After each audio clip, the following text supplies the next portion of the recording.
I go into a lot of organizations, and I challenge them with this question. Is your brand from the olden days? Is your brand from the olden days? I went into Sony, and I wrote a blog post about Sony. Think about Sony.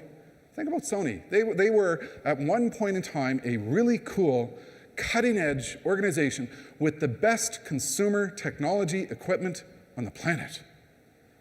And then do you remember when plasma TVs first started coming out, Sony wasn't there. They had fallen behind. And do you remember when Sony brought out a music CD that had some malicious software on it because they were trying to fight the world of MP3s? And so suddenly we had this organization who was no longer cutting edge, but was going to war with its customers because it didn't know how to deal with this new interactive reality which was in front of it. You know, it was commented in a multi-channel marketing magazine, and I think it states it perfectly. In some ways, brands are like people. They get stuck. They have habits that are hard to break.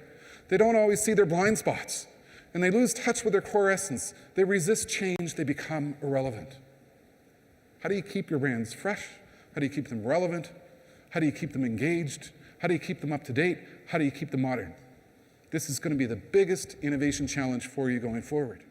Now, what the real impact of social networking is if you look at studies, you look at statistics, people tend to rely on advice and guidance given from their peers more so than they do on advertisements or any other form of promoting a product or a brand.